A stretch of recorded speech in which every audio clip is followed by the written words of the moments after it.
I ran 3 hours and 5 minutes of the Berlin Marathon.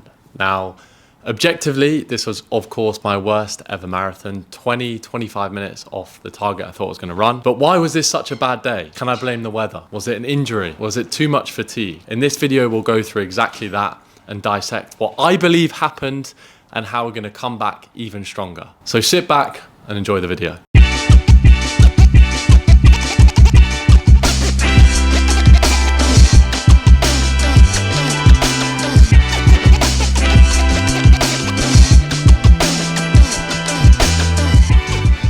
So yes, certainly wasn't my best run, arguably my worst race ever, but I'm not actually annoyed. I then took 2 weeks completely off running entirely, randomly had a stag do for one of my best mates back home in Jersey, and it just so happens there was also a marathon race that same weekend. And I had one of my best runs ever, so it shows that I didn't have poor fitness. I could have executed a really good race. I ran 30 kilometers and then dropped out. I didn't want to risk any injury, but I ran that in 1 hour 59. So to put that into perspective, I literally could have jogged to the finish at my easy pace, say at 5 minutes per kilometer, and still would have finished under 3 hours. So still would have beaten Berlin, which makes me think it wasn't a complete waste. I have gained a lot of fitness throughout the block. There was just a few things that I believe didn't go my way, which we'll go into. So what the hell went wrong in Berlin? And more importantly, what went right in Jersey? Because the difference between these two races taught me more about marathon running than my previous 2 whole years running. In this video, I'll be breaking down the 3 critical mistakes that I believe destroyed my Berlin race, the conditions that turned it into just pure survival mode, and the exact fueling strategy that I changed in Jersey. Yes, it wasn't a full marathon, it was 30K. Because if you're training for a marathon right now, you could do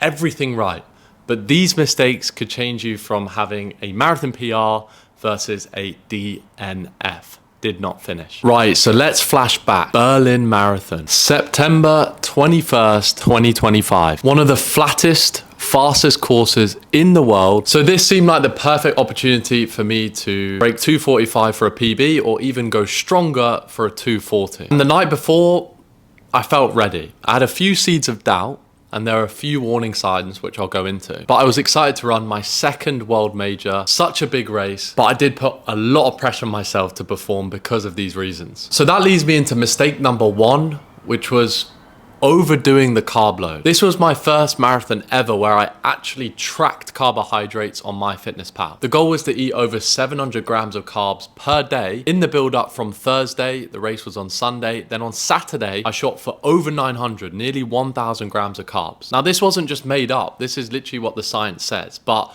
the result was it made me feel sick. I don't believe I fully digested these carbs. And in previous marathons, when I had success, I wouldn't really overthink it too much. I'd just have more food with my meal, more pasta, more rice, quite basic foods. And I'd probably hovering around, if I was to guess, around 400, 500. So I wouldn't massively overdo it. But for this one, I went out of hand. I know people have a lot of success with this, so I just thought it's the way forward. It's what the data says, it's what the science says. I was stuffing my face with squares bars, bagels, pasta on pasta on pasta. As I said, nearly hitting 1,000 grams of carbs one of the days. And I just felt so sluggish going into the race. And as you would, for every 1 gram of carbohydrates, you store 3 to 4 grams of water. So could you imagine that's an extra 3 or 4 kilos in pure body weight. For me, I want to attack a race and go into it feeling sharp and focused and ready. This just made me feel sick and sluggish. So it did make me second guess, and it makes me wonder whether amateurs should have the same approach for elites. I know elite marathoners, they train and run so fast that they're burning through so much glycogen, so many carbohydrates that they have to do this. But for your everyday runner, I have questioned this. Then there was mistake number 2, which for me was the lack of electrolytes. Of course,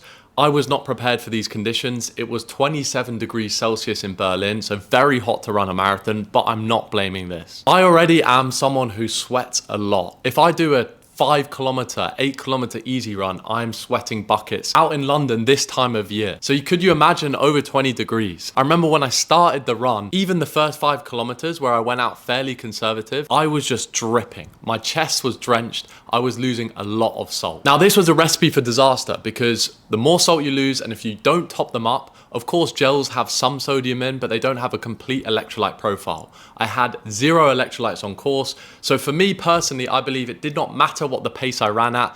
I was always going to cramp up later on in the run. So yes, by 25 to 30 kilometers, I was cramping bad. Come on, Freddie. Come on, Freddie. Oh no, he's like gone. Oh. Let's go, Fred! Where is he? Let's go, Fred! Is he running? Come on, Freddie! Freddie! Let's go! Go on! Fully hindering my performance. I had to walk, which was a humbling experience. I've never had to walk before in a race. And of course, because it's a world major, because it's a marathon, you've got everyone screaming at you on the sidelines, telling you to keep going, but you literally just can't. My legs fully seized up and I couldn't move. The thing is, you can keep trying to drink enough water. I was having to stop at every water station, fully be stationary, take on the water, but it simply wasn't helping. I needed electrolytes, which was a valuable lesson. I personally thought I could get away with just having electrolyte drink the night before and the morning of, but it simply wasn't enough. Mistake number 3 was forcing down gels and carbohydrates when my body was just screaming no. I had a strategy where I wanted to take on over 100 grams per hour, mainly because of the conditions. I wanted it to be a hard effort. I knew I'd be burning through a lot of glycogen, and I went for a different approach to usual. But again, combined with the carbohydrate load, I just felt so sick. And what this meant was